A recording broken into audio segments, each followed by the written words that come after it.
Welcome to Game of the Month, discussion number 45. This is the biggest commitment I've had in my life besides marriage. Wait, what? Um, anyway, this month we are talking about the one and only Mass Effect 1 from BioWare before they became a dumpster fire of a company. So, really fun to revisit Mass Effect 1 this month. I have a lot to say about this game, but I played through it on the PC version in my little custom physical edition here, so it's a lot of fun. But, you know, Mass Effect, big Mass Effect fans in this household. So, one of our kids' middle names is Normandy. But, yeah, anyway. I'm going to just... Tell us what you actually think about BioWare? I didn't quite catch that. Dumpster fire! Just like all modern game companies. But anyway, joining me once again this month, we've got Ryan Rewind and SMWiz. Thank you both for joining me. I'm going to be greedy here and take the first spot of how I got introduced to Mass Effect. So, okay. Wait, what? Do it. Anyway. Renegade for life. I did do a Renegade playthrough this time. That's why I'm feeling a little sassy, I guess. Renegade playthroughs don't get good until 2. Like, yeah, we gotta admit, because that's when they introduce the interrupts. Yes, and I mean the Renegade options in Mass Effect 1 just make Shepard come across as a petulant child. It's really silly. But anyway. So Mass Effect 1. So for those of us that were big OG Xbox fans, BioWare made a big statement with Knights of the Old Republic, number 1, and then what was it? Obsidian did Knights of the Old Republic 2 based on BioWare's engine and all that. So, you know, we had some pretty good Star Wars RPG going on here. And then we also had Jade Empire, a very interesting RPG from BioWare at the tail end of the original Xbox lifespan. So the announcement of Mass Effect being a space sci-fi shooter RPG was very, very, very appealing for me in particular because, one, RPGs are a bit harder for me to get into sometimes, and I'm a big shooter guy, so it was like, oh yes, this is perfect. And so there was a lot of hype going into that game in 2007, a lot of controversy with the Asari, for anyone that remembers that good stuff. So picked it up at launch, and about 2 weeks later, the disk drive on my 360 stopped working, so I had to send it in to get that fixed, but I got so fed up of waiting for it to get shipped back to me, I actually bought another 360. Like, I didn't even get the red ring. I had a broken disk drive. So it was like, lame. But Assassin's Creed 1, Mass Effect 1, Halo 3, like, it's like, nah, I need to be playing. So played through it, 100% of the achievements on it, and yeah, back then it took like 3 minimum playthroughs to get all the achievements, so I've played through this game a crap ton of times, and then they came out the Legendary Edition, did it all again, but you could do all the achievements in like one playthrough this time, so it's like... But anyway, Wiz is our newcomer to Mass Effect, so we're going to save him for last here, so Rewind, when did you start this one? Yeah, so I remember the first time I ever heard about it was in an old issue of Game Informer, and there's one of the ads that showed Shepard, I think it was Ashley and Garrus, like looking at the stars, and like all the stars said like SOS or things like that. Just to like show like all the different things that you can do in the game. And like that image is like stuck with me for the last like 20 years or whatever since I saw it. So I knew at the time, like, whenever I get a 360, this is like one of the games that I want to get. Oh, yeah. And I was a big Halo fan, so I like for Christmas when I finally got the 360, I got Halo 3, Mass Effect, and then I think the first 2 Modern Warfare games, something like that. Yeah, it was a great Christmas. Yeah, that is a fantastic Christmas. Oh my. Yeah, so I like instantly like went into playing Halo 3 because that was the one that I was waiting for. But I'm like, okay, I want to try one of the other ones, so I put in Mass Effect, and then I completely forgot the other games existed for a while. So I like played through that until I got to the freaking Matriarch Benezia fight on Novaria. That one was like, okay, I'm gonna go back to Halo for a little bit. Yeah. And then I eventually beat it. Yep. Which I'm sure we'll talk about that in more detail later. But Definitely. Yeah, so was a big fan of that. So got a bunch of collectibles. I'm wearing my Mass Effect shirt here. I had other Mass Effect shirts that I'm too fat to fit into now, but I did have some of me the with all ones my from Halo when 3 shirts. came out. Exactly. Yeah. So of that. Then I also got my helmets here, and That's this was fun. from pre-ordering the collector's edition of the Legendary Edition, which is one of those dumb things that didn't include the game itself, but Ugh, I wanted all the yeah. perks, so I got that Yeah. and then just bought the disc separately. Yeah. But yeah, and I've probably played through the whole trilogy like 12 times. But this was fun because this gave me an excuse to play it on the Xbox Series X, because I played it a lot on the 360 and then again on Xbox One when they ported it over. But so Yeah. now I've played it on all 3 generations of Xbox that it's been on. So that's cool. Yep. You gotta love that. I love a lot of the graphical updates for the Legendary Edition. I know some people don't, but it's like, man, I like the new fresh coat of paint. It was awesome. But yeah. Oh yeah, and there's just so many other quality of life features for replaying 1 where I'm like, okay, I'm One in never gonna play particular. the original version ever Yeah. again. I can never touch the 360 version of 1 again. Yeah. I uh I'm just gonna do a little bit of a spoiler alert here. I can barely touch the Legendary Edition of 1 either. But That's valid. anyway, Wiz, this is your first time playing through Mass Effect, if I read the room correctly.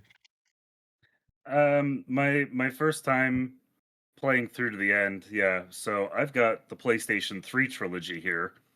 So my Poor man. introduction to Mass Effect was probably back in 2010, because I had a college roommate who had a 360 who was playing it, and poorly. He sucked. He died a lot. Like, I was like, no, he was just bad at the game. Or I was like watching this, I'm like, this like hurts, you know?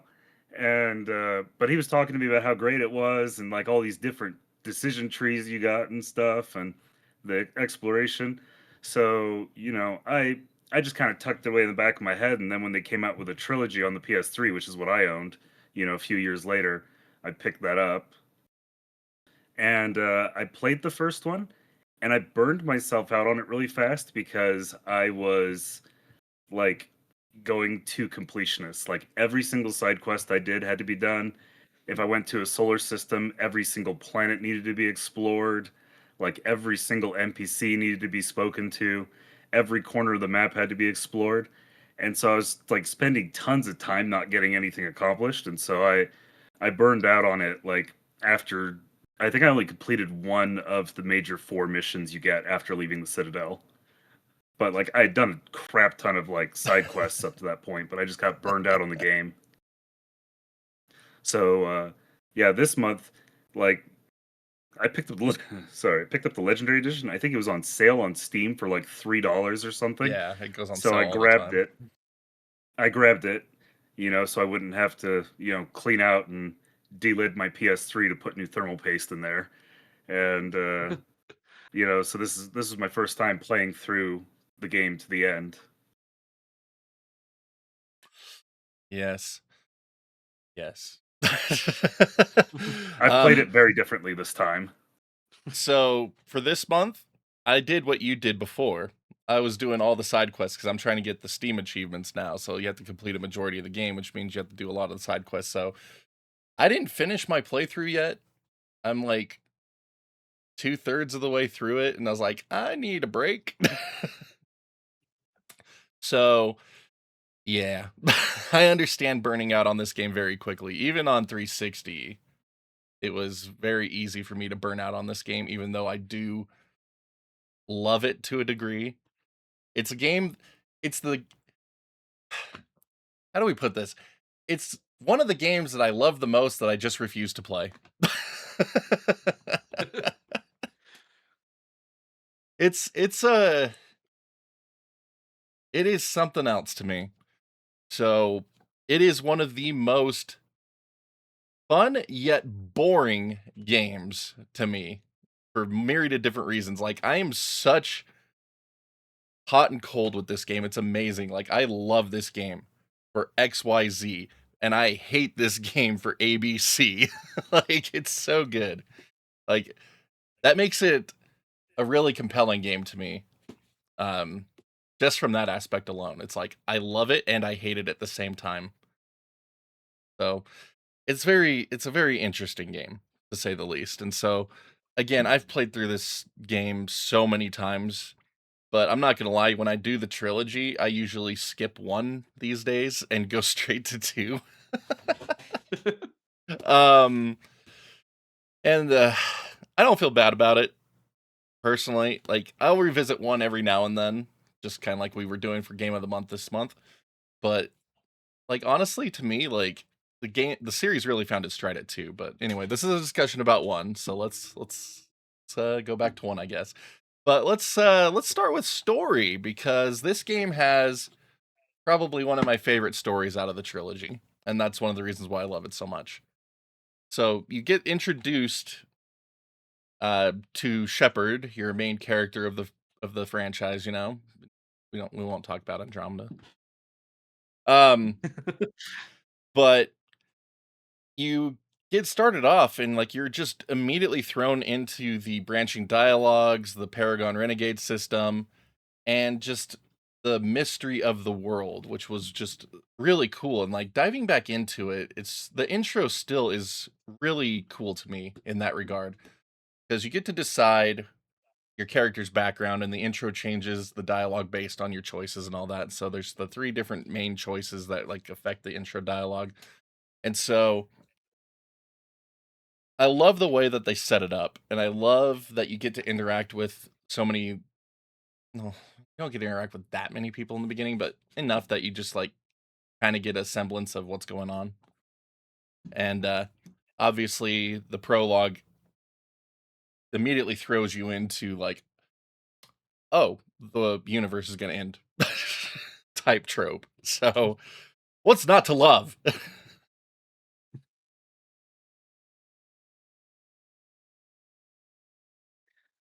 Yeah, it was interesting jumping into this because it really doesn't hold your hand at the start in this world it drops you into. And it's kind of like if you've ever read Dune, Dune does the exact same thing. Like you read it and it's got a whole bunch of made up words. And Frank Hubert spends exactly 0 time telling you what those made up words are, you know, what it means. It's like, I'm not going to explain it because this is an everyday piece of these people's lives. So you can suck it if you don't know what that is, you know? You'll figure it out as you go along. Yeah. So it was interesting to have the option to, like, open lore books and, like, read more about stuff as you start to interact, you know? Shout out to the Codex. Yeah, the Codex, I guess Yeah. it was called. Because I was like, Mr. Codex's voice, that's like a great way to like soothe me to sleep. Like it's always just so interesting hearing him talk. You're like, this is nice. It's like a little treat. Mass Effect is the cause of many of my unintended naps throughout a day. yeah, I'm not gonna lie to you. This game made me head bob more than one occasion. Like I was playing it with my ROG ally, and I'm like, dude, I'm like, I'm like, what? This is the only game that makes my buddy Devin fall asleep.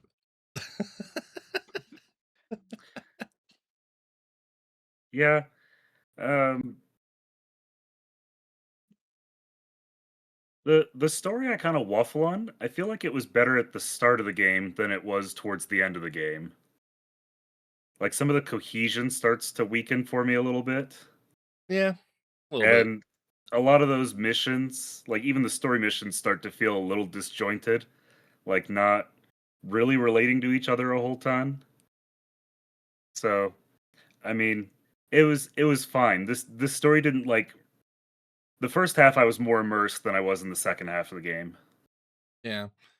I mean, the mission structure lends itself to be pretty interesting in that regard, because you have Saren and the Reapers who have convinced the Geth to come help them, and they have Matriarch Benezia as a supporter. So the 4 main story missions that you're given right off the bat all tie into a separate part of that, into a separate part of that story building, because it's like you go to Pharos to get the little thing to help you understand your vision better to stop Saren and the Reapers.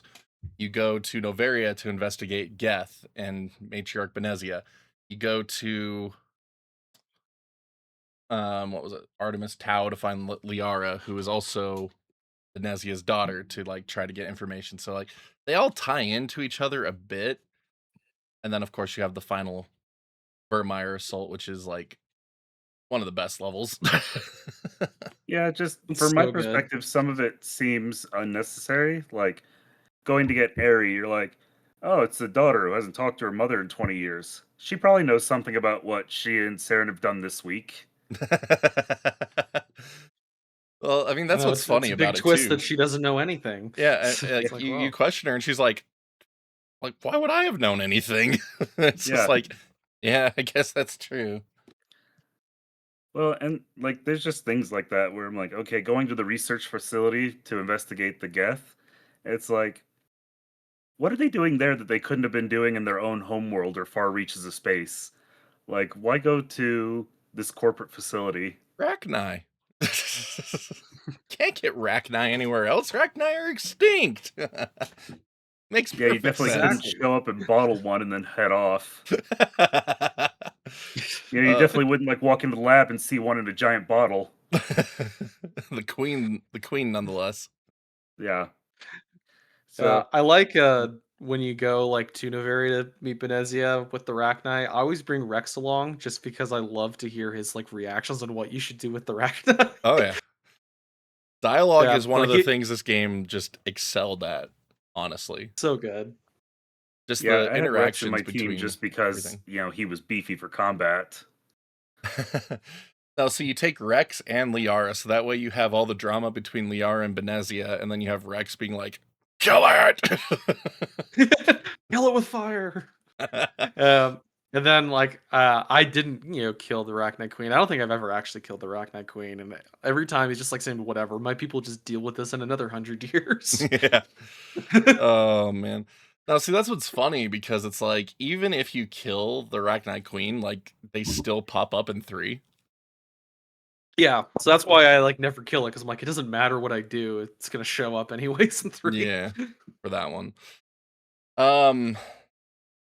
But no, there's just so many great little interactions. Like the overall story, I do love the overall story of Mass Effect 1.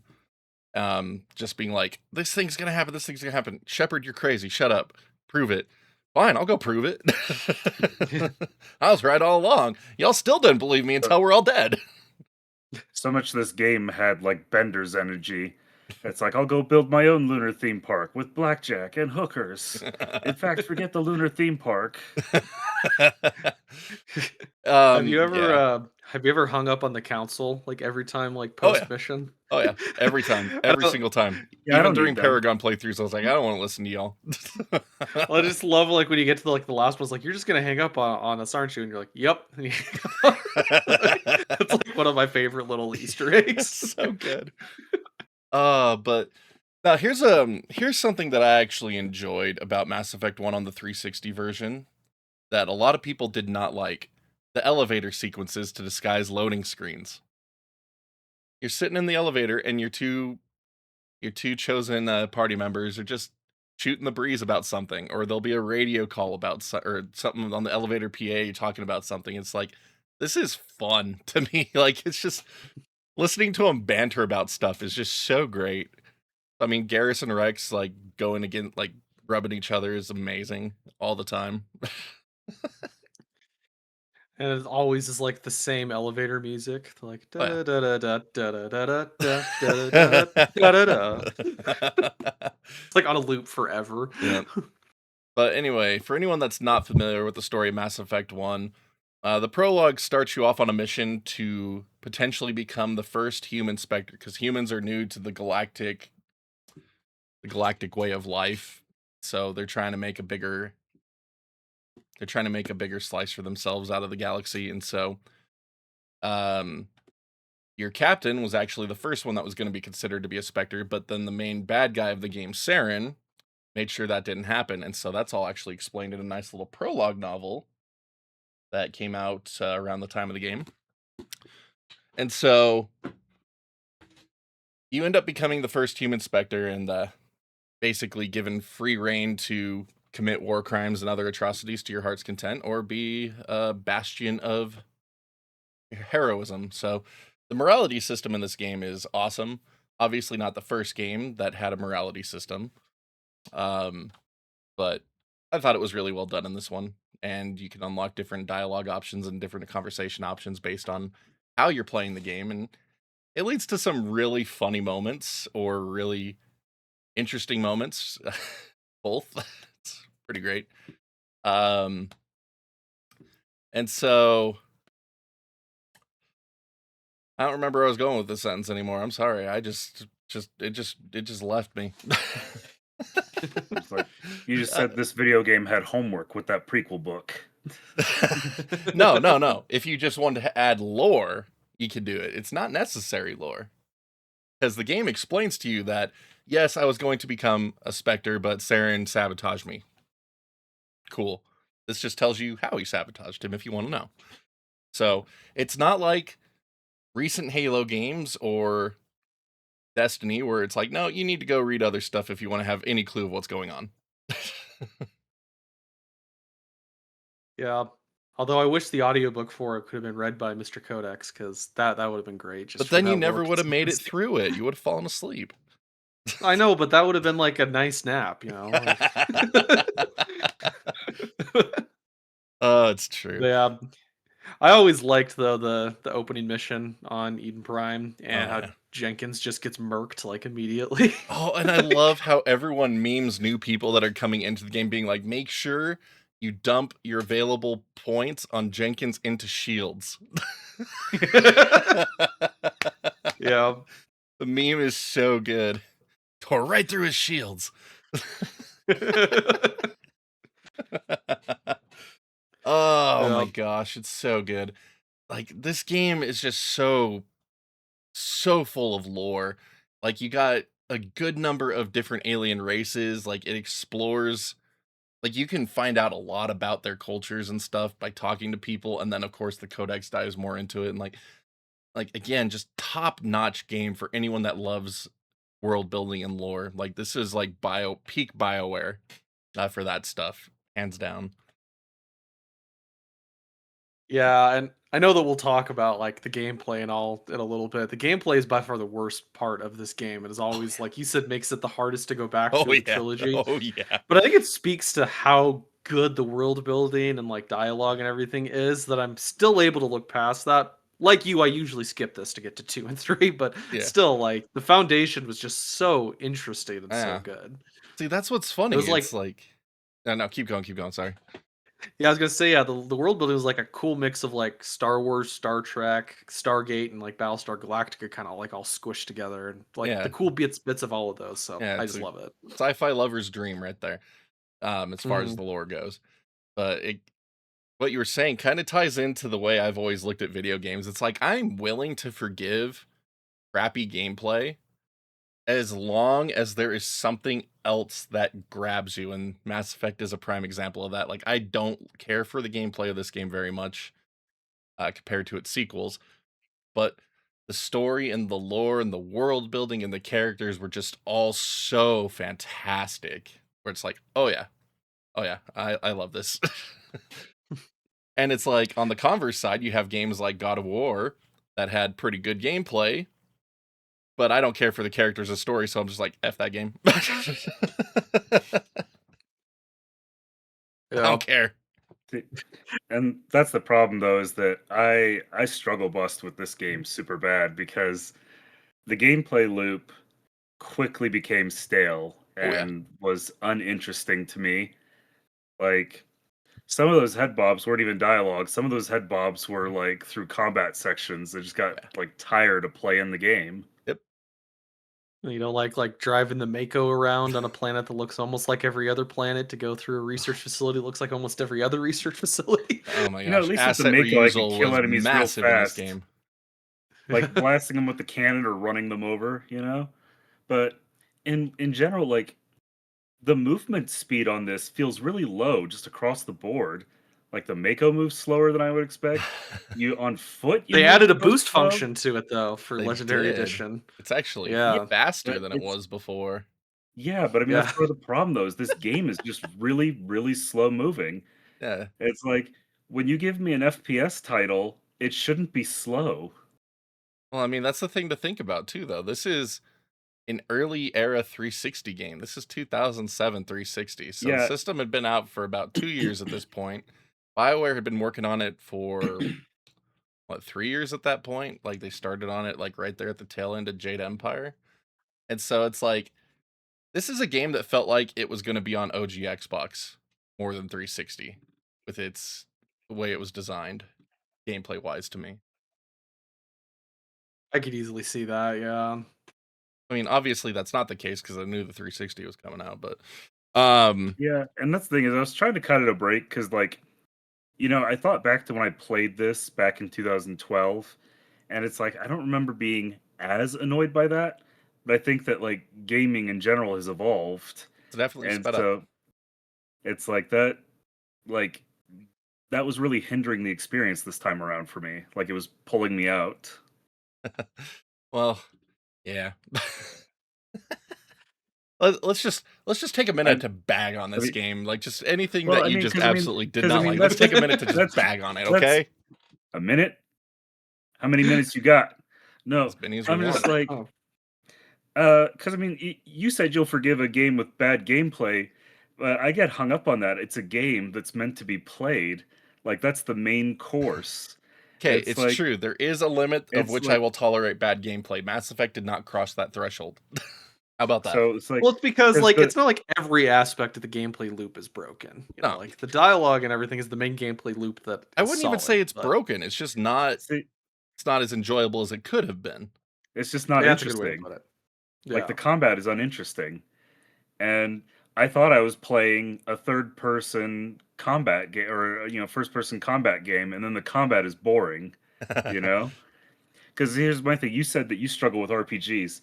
I struggle with Western RPGs. So like this is already not the type of thing I would generally play. And I'm just like, this is slow, and the pacing is killing me, and the combat is uninteresting, you know? Yep. And so like it was really a slog to get through this game. Oh, I believe it. Trust me. I've played through it so many times. Trust me, I know. Um, See, that's what's funny about it because it's like it is a massive asset reusal title. Every base looks practically the same. Every planet is practically the same. It's just a Mhm. different color palette. And like the exploration aspect of this game was supposed to be its main draw. It is its biggest weakness. It sucks to go and explore the planets. It's not enjoyable. It's like when I do Lots play of through this open game, nothingness. it's usually just to do the main story missions and get out with some customized decisions Well, that you don't get to pick if you jump straight to 2 and do the story so far option. well, and that was part of what I ended up ultimately doing was I abandoned all side quests and I just focused on the main story, Yeah. which, only bit me a couple times where I was like, "Ooh, I feel like I'm too low level for this combat." Like, was it Novaria showing up and they got one of those stupid Geth tanks outside the door? It's like, what the Oh crap is my gosh, this? yeah. Yeah, and I And if it mean, had just been the one Novaria's tank by gonna kick your himself, it's butt no fine. matter But you what you got do. snipers and some brutes and stuff, and I'm like, this is garbage. Yeah, Novaria's gonna kick your butt no matter what. That's just the Novaria way it was is. entirely 3 times as long as it needed to be. Yeah. You know, Yes. the whole Yeah. outside was its whole old deal, and then you get inside and you're dealing with the corporate nonsense. That's its whole own deal, and then you finally get to the research lab to deal with all that. I'm like, this is like 3 main story missions. This is outrageous. Oh Yeah. man. Yeah, I always get Liar first, and I do Novaria, and then I do Pharos, and I'm like, okay, now that I got those out of the way, I can get to Vermeer and the rest of the good stuff. Because Act 1 and Act 3 of the game, I think, are solid. It's Yeah. those like main missions in Act 2 where it gets really, Everything really in the long. middle Which that is like the sucks. meat of the game. Yeah, I know. That's so like that's a big problem, right? If the bulk of the game is the weakest point, like Let me put it to you this way. So I loved Mass Effect 1. Mass Effect 2 came out and is just Mass Effect 2 is honestly like a 10 out of 10 game for me. Like I love Mass Effect 2. Mass Effect 3. So I bought Mass Effect 3 when it came out. My wife was out of town when it came out. And so I was just playing through it and she came back into town. I'm on my second playthrough of that game and she's watching it and she's like, "Oh, this is pretty interesting." I'm like, "Oh yeah, you'd probably love this franchise." And so I finally convinced her to play 1. And so she's playing through it and she's become the biggest Mass Effect fan of our household. Absolutely. Like she loves it way more than I do. And so But what's funny is like when she's doing that initial playthrough, I'm watching her do it, and I'm like, "Oh, you're there. Oh man, that part sucks." And then she gets to another part. I'm like, "Oh, you're there. Oh, that part sucks." And then she gets to another place. I'm like, "Oh, you're there. That part sucks." And then she finally gets to that one. I'm like, "Oh, that one's good." Like, I just said 75% of this game sucks, and she's playing through it. And I'm like, Well, wait, yeah, 75% of this game kind of does suck. Like, oh. and I know you guys are a big Mass Effect household, including her. That's why I've been civil in the Discord, not discussing this game. No, see, it's okay. We all know Mass Effect 1 sucks. To a degree. It sucks in a good way. It sucks so bad it's good, right? Nah. Exactly. No, it's just purely the gameplay. I feel like the gameplay and exploration that game. kill it.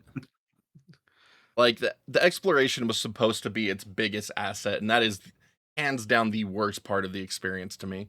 Like, I hate going and finding all the stupid insignias, all the stupid medals, all the surveys.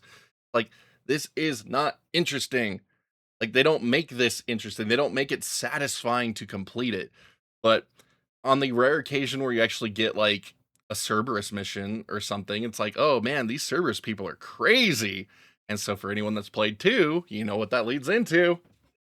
Yeah. And so, like, there's some cool lore to be found there, but it's just so hard to get to it. Like, it makes it frustrating. And so, it's kind of funny to me because, like, I look at it, and I'm like, Starfield repeated this. The exploration was supposed to be its biggest strength, but it made it so frustrating. Well, I mean, it sounds like the same thing that Spore tried and failed at. You know? Yeah. And Didn't the that one launch come out, edition like, of No after Man's it, too? Sky, like, this promise of just infinite exploration and stuff just doesn't work. We're not there. No.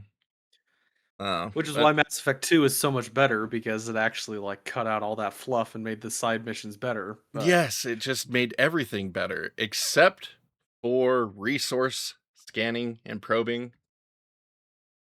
That's the one downfall. yeah, One downfall of 2. But every even every that time I start that, I always have to go to Uranus first just to have Edie be like, really? Like, really? Just like, all right, probing Uranus. Which she doesn't like say that any other time you launch a probe in the Nope. game. So I was like, okay, that was funny. No, there's little tidbits like that that are great. But no, the exploration aspect of 1 is always like the thing I hated the most about it. It's like, I love going into the story missions. I love exploring the locations that were actually fleshed out, like the Citadel and the other planets, like Vormir. the main missions. It's like, I do enjoy exploring these. But it's like just the random planets you can land on. You can't even land on that many planets when you really stop to think about it. It's like you can read descriptions of them, which is really cool for the lore aspect. But it's like you only land on like 1 per system, if that. So it's like, okay.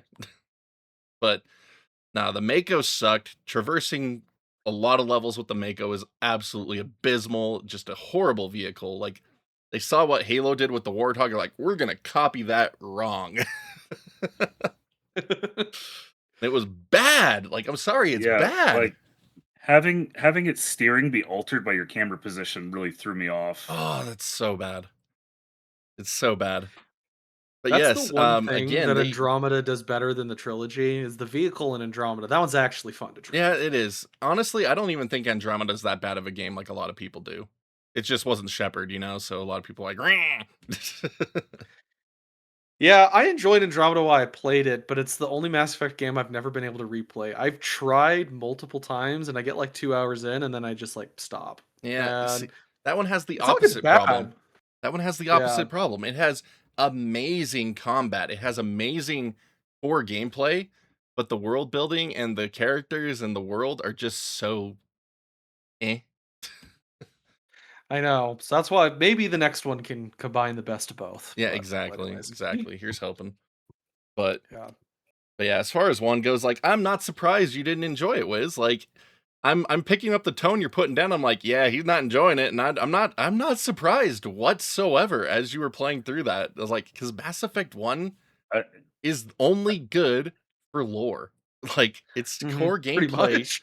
its core gameplay is just so like it's not even that it's bad. Like Why would you it's a make me play perfect it then? third-person shooter with cover system. It's just that nothing feels satisfying.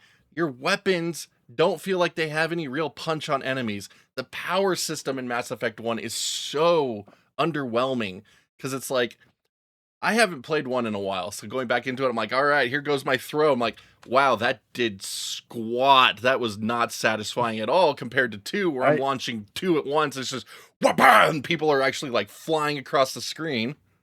I didn't actively start using the powers until like the 3rd story mission. Because I tried it at the start and I was like, that did less than my gun, so I'm just going to keep using the gun. Yeah, that's Mass Effect 1. Yeah. Yep. I pretty much exclusively play as a soldier on Mass Effect 1 just to get through the combat. I prefer Vanguard as like my main class for the other ones, but I'm like, this combat is so bad. I just need my guns to be as powerful as possible. Yeah, the guns are the main thing of this one. Like the powers can be useful, but they just have no punch to them like in the later games. And that's Like, one of the things that was just such a massive improvement. The only power that I regularly used was Unity for reviving my team members. Yep. Yeah. Unity and the one that resets your powers so you can use Unity again because your teammates are freaking clowns and die so fast in Mass Effect 1. Yeah. It's like, oh, hey, a Geth tank. Should I stand behind these large crates next to Shepard? Nah, I'm going to stand out in the open. It'll be fine. So it's kind of funny that Freedom Fighters from 2003 has better squad AI than Mass Effect from 2007. But one thing I also hate about the combat too is I feel like it gets really hard to find grenades. So I'll like run out of grenades and like not find any more for like 2 hours. Why are grenades so scarce? And then you need them so you can get the Paragon result on Pharos, but you don't have any. And then I always forget. Like I always save my grenades for that, but I always forget that you can't use it on the creepers. You have to wait until you actually see the colonist names on it. So then I get to the colonist, I'm like, okay, I got 2 grenades, so let me just try to herd them all together. Make the use out of this. Yep. I barely did it this last time. I was doing you get so much renegade if you kill them. I murdered them all. I did Pharos first, and I did a Paragon play, and it was like, because I did run out of grenades, and there were 2 of them left, and I was like, well, maybe if I melee them, that'll be okay. And it let me get away with that. Did it? Really? Oh, yeah, okay. It gave me the Paragon for it, so all right. Maybe that's something they did in Legendary. That might be new then, I don't know. I just ran up and, rifle smacked him in the face.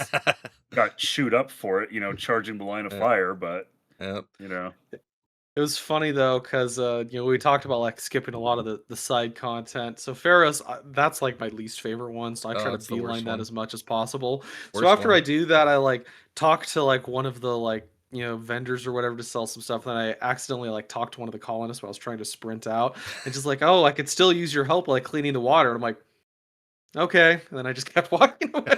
It's like you figure that out. You got this. Yeah, it's. Ugh. Like I don't need to go to the sewers again. I did it once, and I'm like, that I just don't made like the worst part of the game longer. I don't like Pharos. But you don't like any of the areas. We already determined that. I like Vermeer. You said they all sucked. You know why I like Vermeer? Because I get to kill Caden. See, that's the hardest choice to me because Caden and Ashley both suck. They're both horrible people. So I'm like, I just don't know which horrible person I want to do without at this point. No, see, I like to kill Caden with a nuke because I needed biotic abilities. See, I like to kill Caden with a nuke, and then in Mass Effect 3, I shoot Ashley in the face. Oh, gotcha, you do that. See, me, they're like, hey, this is a suicide mission. Someone's not coming back. And I was like, I'll send Caden, because, dude's got the Gen 2 implants that cause him pain all the time. We'll just put him out of his misery. It's mercy killing. That's Paragon. That feels Paragon to me, Yeah. And then stupid Ashley's like, oh, I'm pinned down with the nuke. I can't leave because they'll turn it off. And I'm like, well, if you say so, I guess. Boom. So I was like, sorry, Caden, I tried to put you out of your misery. I just love like Ashley talking had other to plans.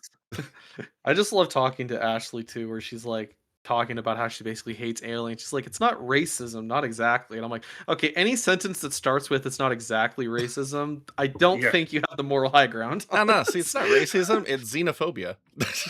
Yeah, exactly. Yeah, it's like there's a whole lot of hating going on. Then you got Exo Presley, who's a big old xenophobist too. Yeah. Like he's your second in command, and he's like, "I hate aliens. Why do you have 4 different aliens on my ship?" Like, it's because it's not your ship, Exo. Shut your face. One thing I do like though about Ashley is so like my first playthrough I romanced her, and then I romanced Tally in Mass Effect 2, and then as in Mass Effect 3 I had Ashley on the first mission where you have Tally again, and they just like get kind of like catty to each other in the elevator. Oh, it's so funny. So funny. how That was like my favorite dialogue trait. I'm like, that was a fun optional dialogue. Yeah. It's funny. Oh man. Oh, that's good. Talking about this game too, something I struggled with is the actual like gameplay mechanics, like especially in the menus. The game really doesn't tell you what to do or how to make things like work. Like it says unlock a power, but it doesn't tell you expressly how to use it. And some of them are passives and some of them are actives. Or, like even just customizing your gear, that they have slots on them that you can put stuff in. And there's no like obvious button on the screen to tell you. That is Hey, a press this PC button. version problem for that Okay. part. Because I played through this on Xbox 360, Xbox One, Xbox Series, and the console menu is so much better for that. Because this is the first time I played through the PC version on Legendary Edition. But you had that same problem of like, what button am I supposed to push to Yeah, do a I thing? had no idea how to equip things for a while. Yeah, no, I interesting. got pretty far in the game. The other thing is that sometimes you're on a screen and there'll be like a button, like a little radial, the ABYX, on there. But they've got the buttons and they're not even labeled. And it's like, so what does this do? Or does it do anything? Like, why is this on the screen? Yeah, and that's the other weird thing about the PC version too. When you're decrypting stuff and you're like doing the little mini games on the Xbox and PlayStation versions, you're basically playing Simon, where you're just copying the little input when it pops up. Like, oh, press A, you press A, X, B, Y, A, B. The PC version is just this little spaceship thing that you need to push to the center of the screen while you play avoiding all the Frogger. freaking walls. Completely different. That's way awful. easier on PC version, if you ask me. Some of those sequences on Xbox got a little too long. Yeah, that's Yeah. the thing is like, yeah, so the hacking was actually pretty easy. Yeah, it's even incredibly when easy on the it'd PC be like version. super hard, and I'd just be like, this is Frogger. I just gotta wait like 2 seconds and it'll be clear, and then I could just shoot it straight through. Yeah, the PC version is way easier in that regard. Like, it's not like quick time events were that hard on the Xbox. They just got a little long sometimes. But on the PC version, it's like, all right, here's this ultra hard thing. It's like, hold up!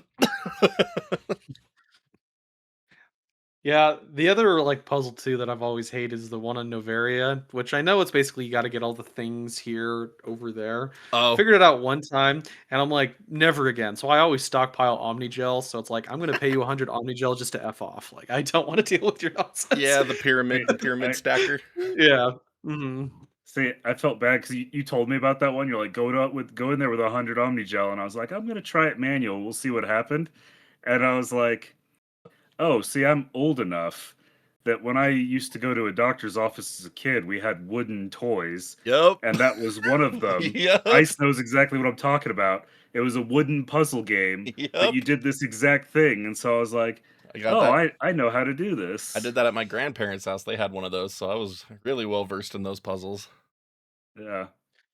Yeah. So I was like, and well, this is cheating. I was like, if you've never seen this before, you do have a momentary of like, that's not even possible. No, my favorite logic game is the one where you have the wheat, the duck, and the wolf, and you have to get them across the river. That was my favorite logic game. And once you know the trick of that one too, like that's another one that when you look at it at first, like this is confusing, but once you know the answer, you're like, oh, that's really simple. Yeah. Very short logic game, but I remember when I finally figured it out, and I was like, yeah, I'm such a smart kid. It's kind of like, what was it? Is it Die Hard 2? Where they got the 3-gallon, the 5-gallon, they got to get 4 gallons of water? Yeah. 3.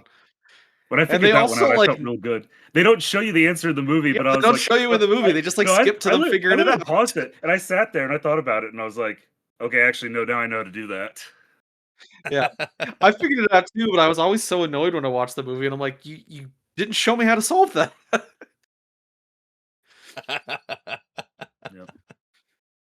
It's been too long But since yeah. I've seen that movie, to be honest with you.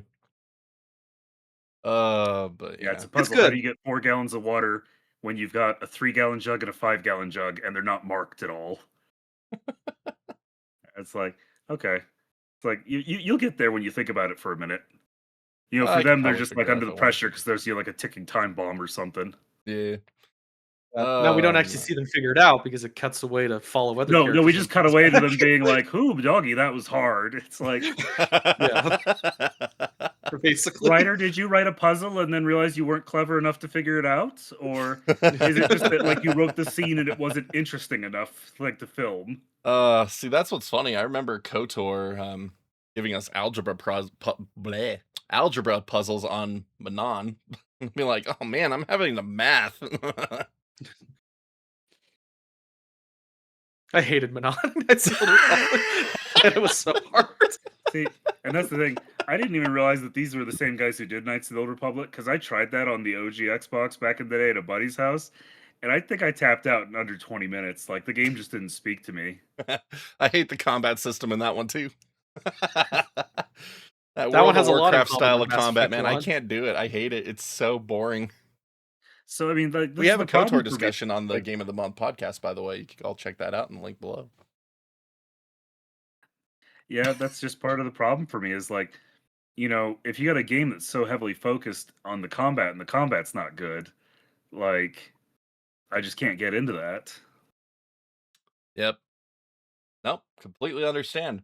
And that's why I once again reiterate that you should play 2. Because No, see, I already told you this, you know, I think over Discord, or maybe it was in stream, I can't remember, but like, I finished this game, I got the credit roll, and I immediately uninstalled the trilogy off my ROG Ally. Like, it wasn't even a question. I was like, I'm gonna get these like 120 gigs back. You need to play 2 at least. Like that's the only thing I'll say. You gotta at least play through 2. No, man. I honestly don't see that happening. All right, I Game of the never- Month next but month you- is Mass Effect 2. I never uninstall games off of my consoles or my PC. They stay there forever. I expand my memory, but this, I was like, we're never ever doing this again. Well, no, you don't ever do 1 again. You I was start like, at 2. I think You do 1 so you can have the save to import into 2. Yeah, the only other game I can remember uninstalling that fast was Arkham Knight. Where I got the credit roll on that, and I was just like, you can go rot in a pit. We're done with this. Oh my god. You should play 2 though. It does have You the do best need to memes play too, of 2, the man. trilogy. Like if like I said, everybody knows 1 is awful. 2 is where they finally figured it out. Well, I didn't know it, and nobody warned me before I played. Well, you wouldn't have played it if we told you. Yeah, exactly. We had to So- trick so- you into getting to so- the good stuff. It Yeah. would be like if we voted for Sonic for Game of the Month. Forgive me if I don't exactly trust the Play Mass Effect 2 message, because I heard that original song of Play Mass Effect. Okay, but we're serious this time. Yeah, once bitten, We twice shy. may have tricked you into experiencing all of Mass Effect 1 for what it was, so that way you can go into 2 with a better appreciation of just how much better and groundbreaking that game was for 2010. No. It's like, fool me once, shame on you. Fool me twice, shame on me. Yeah. The best part though of 2 though, I gotta say, is the renegade interrupts. That's like something that 1 needed so bad, especially when you Oh get to my punch the God. reporter. Punching the Like, reporter that's so is great. punching the reporter is great. Punching Conrad Werner is great. Like, oh my gosh. Oh, I think actually my favorite is the one guy where you ask him like, where's Thane? He's like, I don't know. And even if I knew, I weren't going to tell you. You could just shove him out the building. Yeah, you just throw him off the roof. And that's the thing is, I did this one as a Paragon playthrough, and I started to regret it pretty quickly. Where I was like, I feel like I committed myself to a bad thing. Like, See, I don't know if it would have been I do any more Paragon interesting play- to do Renegade in number 1, but Renegade like- in number 1 is not as fun just because Shepard just sounds like an unintelligent, petulant child. well, and And you can be a space racist. let's talk another thing that threw me in this game was my dialogue options, because there'd be a line, and I'm like, okay, I'll click that one, and that'll be the thing he says. And then that was not the It's just line the he vibes, says. man. It's the vibes. It's the vibes. It's the vibes. It's It's vibes, vibe but lines. the thing is that, like, sometimes I'd be like, yeah, let's do this one. That's a Paragon-y thing to say. And then instead he says something like threatening sounding, and I was like, that's not the vibe we were going for. Like, I So have been Paragon's up top, misled. Renegades on Or- bottom. Yeah, I know that, but like there are other times where it's like, oh, that sounds like a cool guy thing to say, and then he says something sounds kind of petulant or whiny or something, and I'm like, I'm not appreciating being lied to by this game because they doesn't say the line I tell him to say. And Yeah, it's I confusing will- to me from a gameplay point or a business standpoint, because basically what you did was you paid a writer twice for one situation. Write a line that the player will choose and write a line that the character will say, and they're not the same line, but it's the same scene. That's weird. It is. Also, Yeah. yeah, I don't know Right, what else isn't to that say weird? about that. I will It's say, true. It's just, it's a vibe. It's a total vibe. I will say that replaying it this time, because it's been a few years since I played it, I was surprised how quickly Shepard completely buys into the Reapers and is like saying, "Oh, that's clearly what this vision is." I was really surprised there's not a dialogue option of like, maybe I should figure this out. Like when the council says it's kind of crazy, you're like, Nah, yeah, I should do it's some all, more it's research. all in Instead, here. he's just It's like, all in here. it's All like, in no, here. you gotta trust like- me, bro. Exactly. The crazy rock exploded and hit me with a bunch of alien energy. Surely that wouldn't mess with my brain. Surely that was a trustworthy message. Surely everyone It doesn't isn't looking matter at that me the like I'm a entire world tells psychopath me for I'm a wrong. reason. Yeah. Well, because see, I'm it makes the sense only in right 2 and person in the universe. Talk about it that makes ego. sense in like 2 and 3 how he like is so convinced because of the stuff you see by the end of 1. But at the beginning of 1, I'm like, yeah, he does sound like a crazy person. He's Your Shepherd is a loon. That's true. And then especially when you do a Renegade playthrough and you just sound like an unintelligent, petulant loon. It's like, Right? of course And no the- one believes and then- you. On top of it, the council's like, the Geth aren't back. And you're like, I literally brought a survivor from the planet who watched all her squad mates get, got. So, Geth. Turned yeah, into Geth. like, they're like, But she's no. xenophobic, so can't trust her anymore. Yeah, exactly. Can't trust the space racist. The council's xenophobic Oh. too. Like every interaction with them is like pat the little human on the head and send them on their stupid monkey way. It's like Well, when the Why do main you think I human they're let them dealing with is die at the Udina, end? I was like, honestly, at this point, they needed Frieza on there. I mean, that was just the one thing they were missing was somebody shouting "filthy monkey," at you every time you have a conversation. but I mean, Oh if my their main gosh. human they're interacting with is Udina, I think that's kind of valid. Yeah, it's true. Udina's a turd, and I hate the fact that you could choose between Udina and Anderson at the end. But by And it the doesn't by actually matter. 3, Udina's back in anyway. Yeah. Anyone who picks Udina at the end, I immediately just don't trust them. Like, did you not play the game? Like, I know, right? it's like you gotta have the scene where Anderson punches him in the face. Oh, I Like, know, that's it's the best amazing. part. Best part. Best interaction between them. But yeah, I mean, When you go to his office, you're like, I'm using that computer. And like, I know you can pick 2 options, but that's another one. I'm like, no, I want to see you punch Udina in the face. Yep. That is everything Anderson has ever done in my playthroughs. Yep. And it's sad He though, earned it. because That's honestly the Paragon decision because he earned that punch. He needs it. It's for He did. everyone's good. and it's sad. It's Yes. sad when you choose Anderson though, because in 2, when you go to the Citadel and you meet with him again, and he reinstates you as a Spectre, he's just miserable. Yeah, which I mean, you did make a military guy, a counselor, and a politician. I can understand why he'd be a little Yeah, sad. exactly. So like that's He kind got of why I his choose ship taken Udina. away. 'Cause it's like I don't Through like no seeing fault of his Anderson own. miserable. Man. And you Yeah, get to but be you rude can't to choose Udina Udina because again in Udina 2. wants it. We can't reward him. Yeah, good thing that's not a real thing with politics where there's just 2 really bad options that you don't really want to pick either of them. That'd be horrible if we had to deal with that in the real Oh my world. gosh, how bad would that be for a country? Yeah. Can you imagine where that country would be at now? Like, Can you imagine where the world would be at right now? Like, wouldn't be on the brink of everything being unaffordable or anything. All right, that's too real. So you now. just gotta- No, that's I was like, yeah, that's let's That's let's gotta not go down. stockpile the- We're gonna start getting different YouTube comments than you want. We just got to stockpile the Omnigel to skip through this. Yeah. That's what we got to do. Just skip to the next phase of Earth. Press X to skip the dialogue. I mean, I may have started doing that toward the end where I was like, this is not an important conversation. XXXX, just smashing. It's not bored, I remember man. This game was boring. the first time I played Knights of the Old Republic, I did that where I was skipping through the dialogue because I got bored. And I don't know what I picked, but apparently I picked to execute Bastila. And I'm like, that is not what I wanted to do, but okay. No, see the best one for Knights of the Old Republic 1 is getting was it Zalbar? Is that the Wookiee's name? Yeah. Getting him to kill Mission because of your life debt. Are so messed up if you do that. I'm sitting here like Captain America. I didn't understand that reference. So, but yeah, sure. You save Get a the Wookiee to, kill a guy. You save a Wookiee in the beginning of Knights of the Old Republic named Zalbar, and his best friend is a little Twi'lek named Mission. And so if you're playing as a bad guy, when you get to the end of the game, Mission's like, I can't follow you anymore. You're an evil piece of crap. And so you're like, well, I can't let you go. You know too much.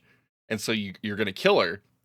But if you play it right, you can invoke your life debt on Zalbar and have him kill her instead. And he's just like, Hey, Mission, I'm kill sorry. I'm sorry. I have to listen. That's messed up. It's really jacked, dude. It's so messed up. It's like so awful that it's hilarious. It's so bad, Yeah. it's good. No, I was like, you guys are laughing. I'm smiling. I was like, that'd be kind of funny. I'd be curious what the repercussions are for that later. Like, if he's going to turn on. He doesn't turn on you later? Well, it's like the end of the game. Yeah, too, it's the end of the if game. I think he remember right. might leave, but like, yeah, there's nothing. There's no. It's simplistic. There's no other effects from that. That's funny. I would totally expect him to turn on you. Life debt, Get like he a can't. John It goes Wick against 2 his culture. situation going on. It's like, oh, you sent me to assassinate an old friend, huh? You gotta pay for that one. Oh man, it's good. That's something that 2 brought back that I really appreciated to a degree. Like Mass Effect 2 doesn't really happen in Mass Effect 1 outside of Rex, where you can actually kill off one of your main squad members besides the scripted sacrificial choice. But Mass Effect 2, if you don't play that game right, you can end the game with everyone dead. Including Shepard if you do it Including right. Shepard, yeah. And then Joker's the only one left. No, I did the worst playthrough I could think of for Mass Effect 2, and it's like, yeah, you get to the end of the game, everyone's dead but Joker. Yeah, like the also, entire talk crew's about dead. underutilizing actor in a game. Seth Green. Like when I first hear Yeah. him, I was like, "That's Seth Green. Okay, that'll be fun." He has such a small selection of dialogues to choose from. Well, he can't move around that often either. Play 2. Play 2 for he has a real lot good more to say in experience. 2. Dude, he's great in 2. You're not tricking me into playing 2. No, you need to play 2. It's not even like at this point, it's not even a suggestion. You're just gonna go do it. You're gonna reinstall it tonight. You're gonna start on 2. Like you're just gonna do it right after we're done recording here. You're gonna go play 2. I'm all about Ball Pit right now. Do it. Ball Pit, Kill the Brick Man. I'm playing my indies. Washing the taste of this game out of my mouth. Oh man. But it's a nice segue into talking about the voice cast a little bit here, because I mean we had some great dialogue or great voice acting happening here from Seth Green, Jennifer Hale, FemShep all the way. I don't remember the male Shep guy's name, but like he did a really good job. Mirror. Yeah, that one. Yeah. And of course I'm also spacing Anderson / the Arbiter / Keith David. Yeah, Keith David. There we go. Thank you. Absolutely the names are a problem for me. Goliath. Yeah, I was trying to say Goliath. I couldn't get the name out. Told you, name's bad for me.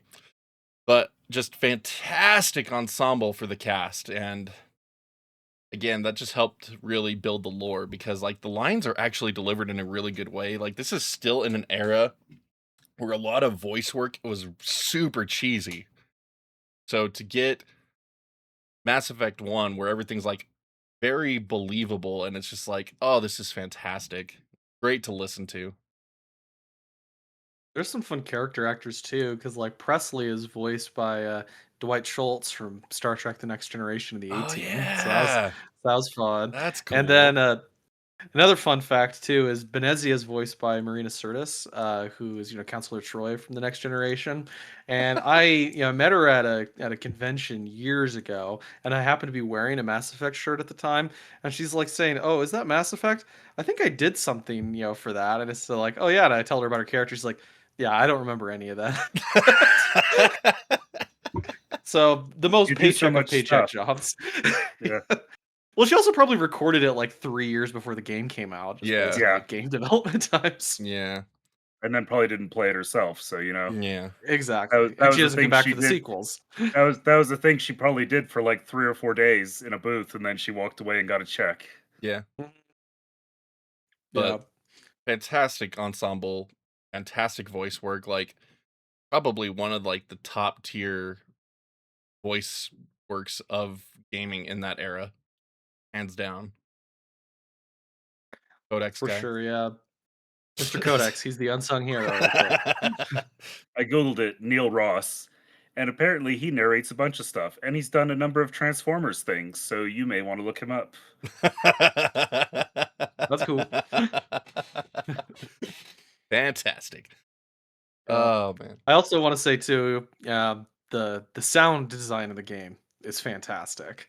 And I remember I watched like special features, but like that like sound that the Reaper makes on Eating Prime and all that was apparently not just like it was like apparently like a rusty trash can like in their back like yard. They just recorded the like opening to closing and just like added reverb to it. I'm like, once I heard that, I'm like, that makes so much sense. It's totally what it is. Yeah. I remember when I learned what the Star Wars blaster sounds were, was just hitting the or like the ground wire on a power line. Yeah. Yeah. Dude, I mean, sound design is such an interesting thing. Like when you learn, you know, the like Joker's theme in The Dark Knight is running a razor blade along a violin string, and you're like, that's cool. The Tyrannosaurus cool. Rex was a turtle from Jurassic Park. I like the music a lot too in the game. The main menu theme, especially that one, is like the most zen music of iconic. all time. Iconic. So good. You know what was funny though? Like the music in Mass Effect 1, I don't remember as much. It's again 2 and 3 where that really starts to shine for me. But like 1 had like some cool ambiance going on to it. Especially when you're doing the stupid planet explorations. But you get the little going on at times. I'm like, oh, stop it. Yeah. But I mean, gosh, 3 is definitely the most iconic soundtrack in the series, though. Yeah. It cracked 2 us has up. the Suicide Mission theme, but 3 has like so many bangers. Dude, almost all of the themes of 3 were just so good. But there was a point where we were watching WWE again, and they used the Mass Effect 3, one of the Mass Effect 3 themes for one of the promos, and we're like, Mass Effect! That's awesome. Yeah. I was happy too, because in the Citadel DLC, they did like a Mass Effect version of like one of the Two Steps from Hell music in the trailer for I think 2 or 3, one of them.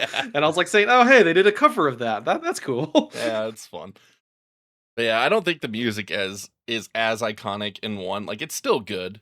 Like I don't think it's bad. It's just not as memorable to me personally. Yeah, it has good ambiance to it, but it still has some really solid musical compositions. But yeah, it's not as good as the other ones.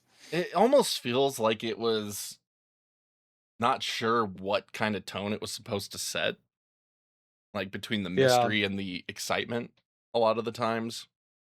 But I mean, it works. It works. I don't hate it. I just don't love it. That's fair. But I mean, like you get to Vermeer and stuff, and like I think that works Vermeer is like just the best part of that game. Yeah. I will say that I liked Ilos a lot more playing it in the Legendary Edition than before because the graphics you can actually see more of the like Yeah. creepy statues and stuff. I was like, And you're this is not not at all how I getting remembered it. confused by the terrain as bad as you did on the 360 version. That is also true. We need to talk about the quality of life improvements that Legendary Edition brought too, though. Like, so Mass Effect 1 had a level 1 to 60 level scale. And so Mass Effect 2 and 3 only had a 1 to 30 level scale. So for Legendary Edition, they brought the 1 to 30 into Mass Effect 1. And so like you're getting like twice as much every level compared Well, it's Yeah. funny to how because you did before. it asks you which one you want to do. It gives you the choice. You can keep the 1 to 60 on Yeah. the legendary. I know, but why would you want to torment yourself like that?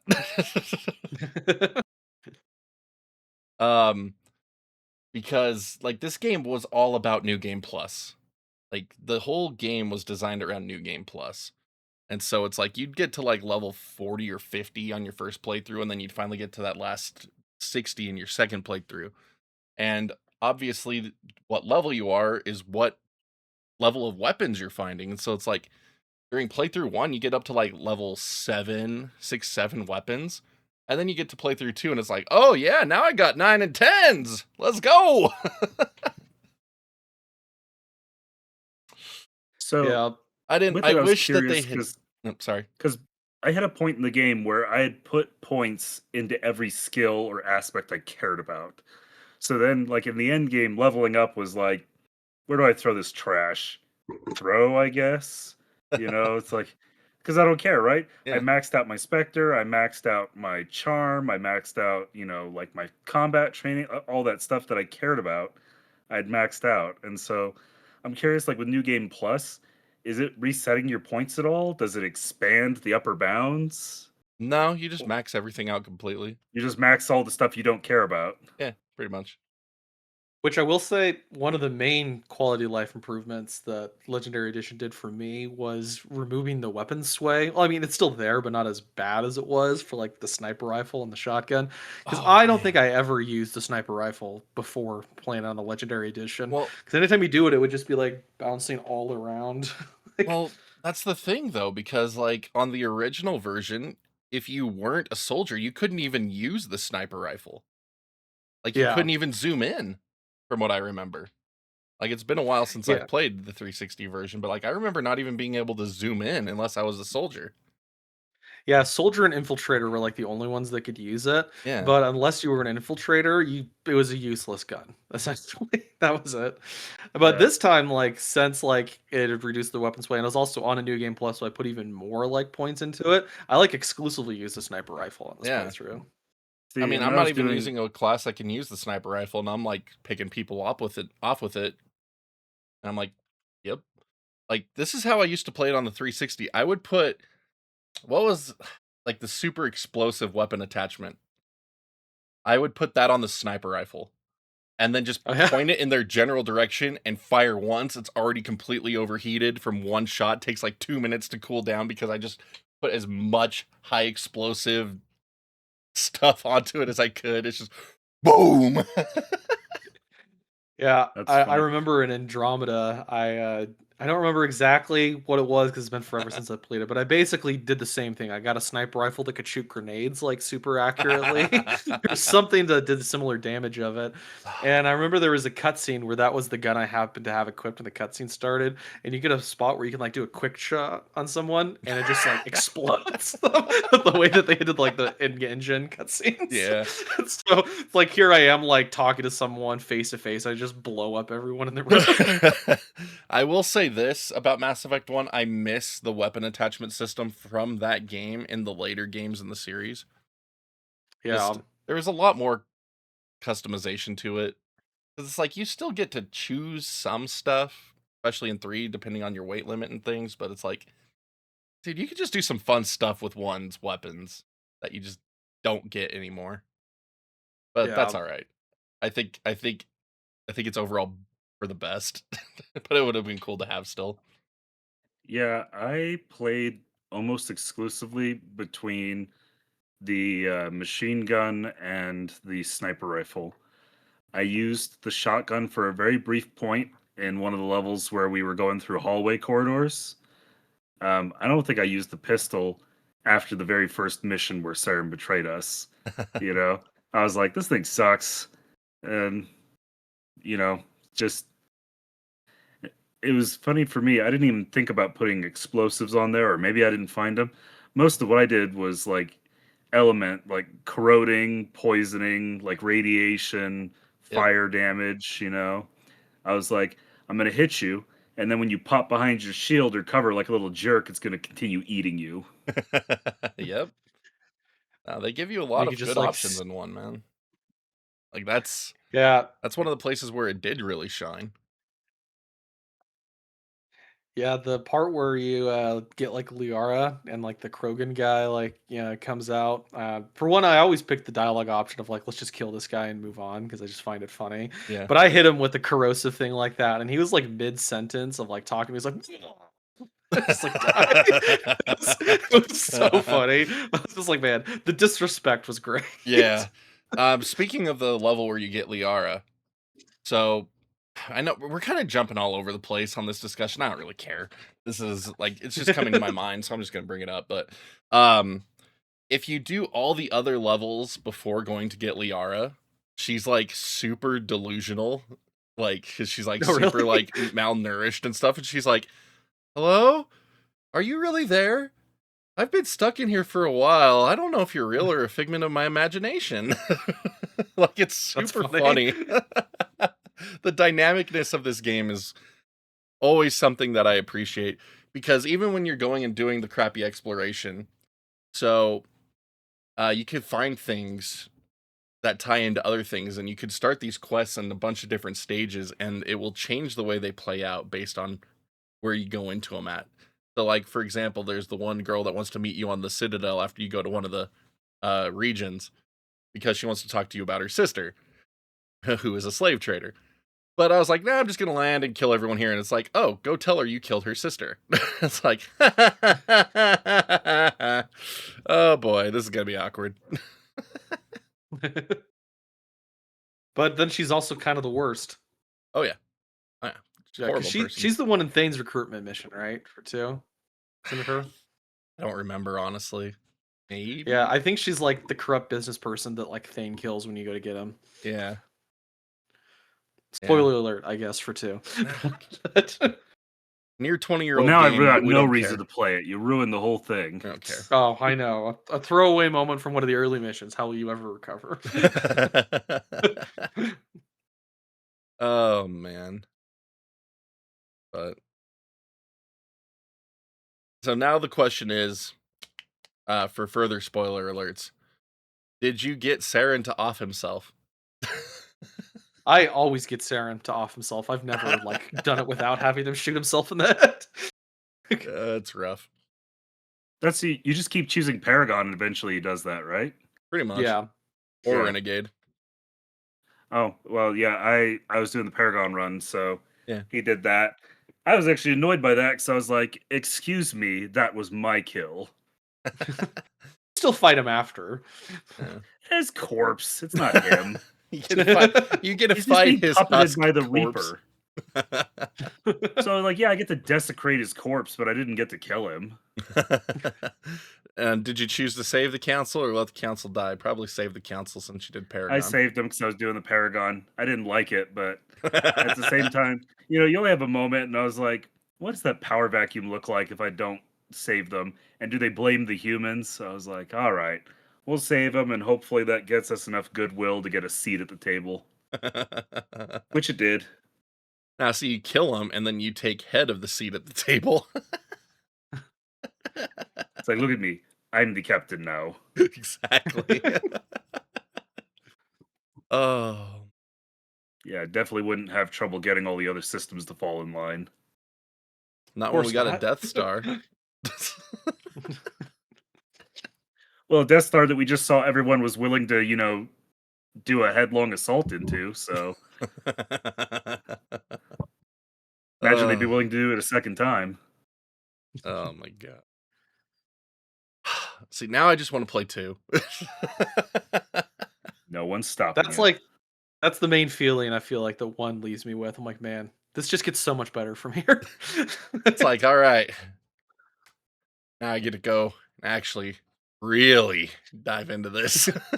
Like I had my vegetables, now I want my dessert. Like, Or your meat. yeah, that too. Yes. All right, I had my salad, I want my steak.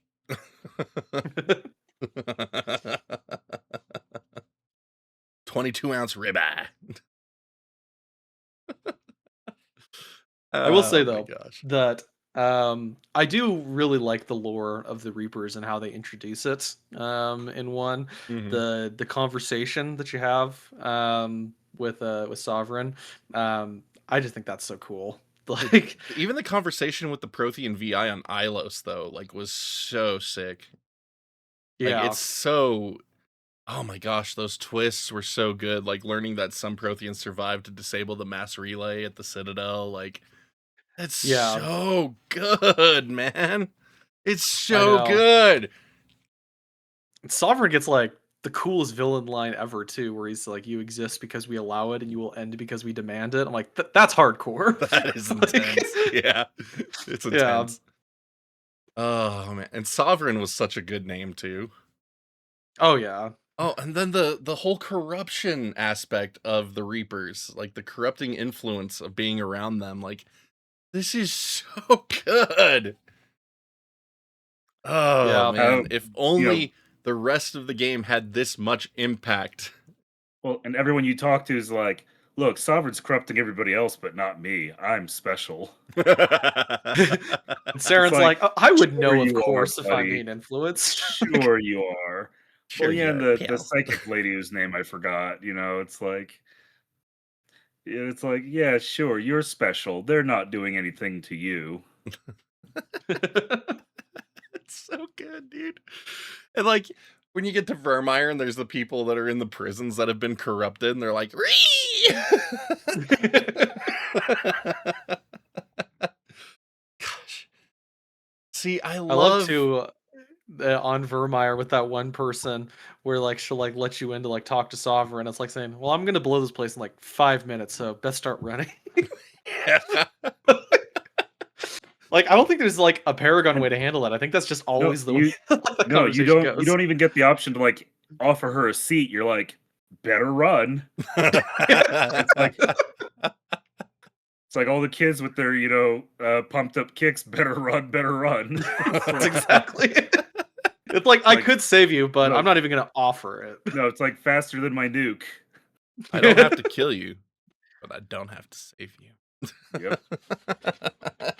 Man, So the moral being one to implications actually of hit the that. button on the bomb feels pretty much like killing them. Yeah. Like, I gave you a head start. It's not my fault you were not within minimal safe distance. Yeah. Got 5 minutes to go like 20 miles away. Yep. Oh my gosh. Hope you got that 2-second mile. Yeah.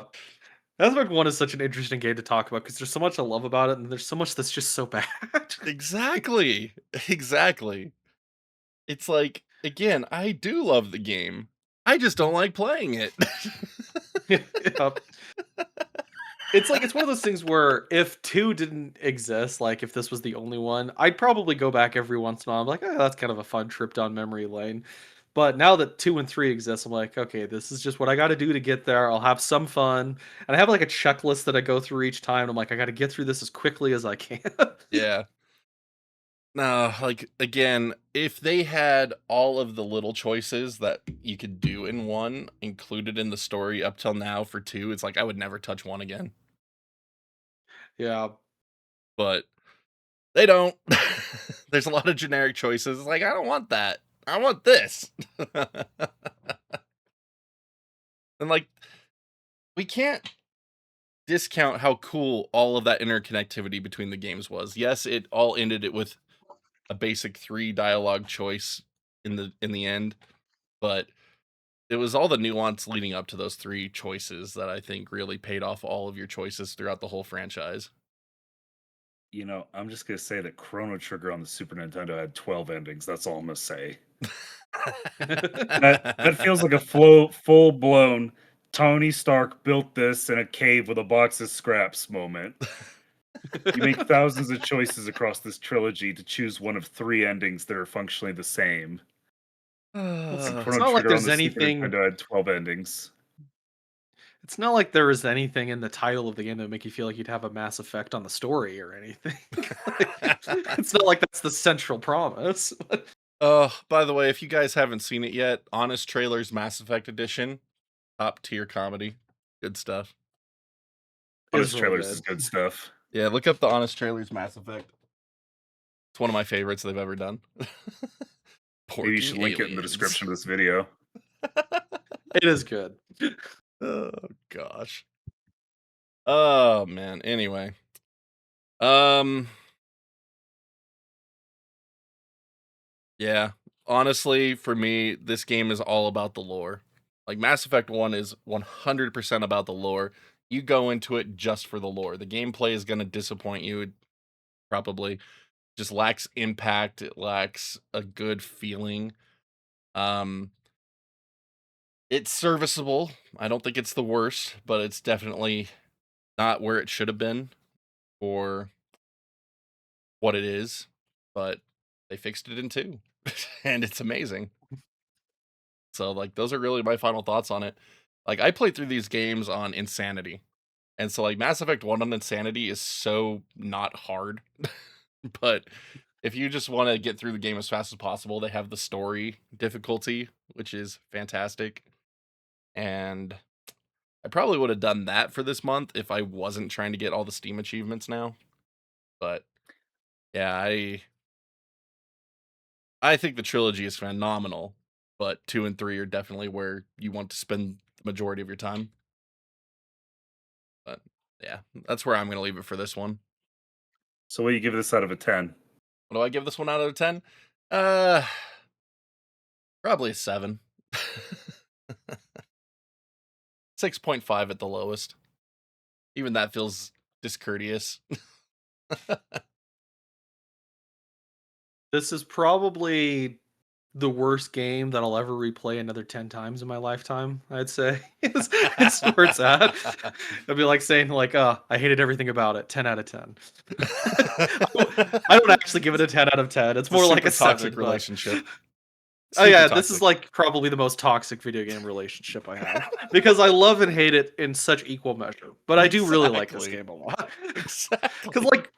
Because when you do get to like the Vermeer and Ilos moments, or like the conversation with Sovereign and the finale at the Citadel, it's so good. But the first like 10 hours you have to do to get to those points is always just so frustrating. Yep. But yeah, I'd say I love it. I'll for sure replay it at some point in the future, but probably a 7 out of 10 if I'm being honest. Yeah.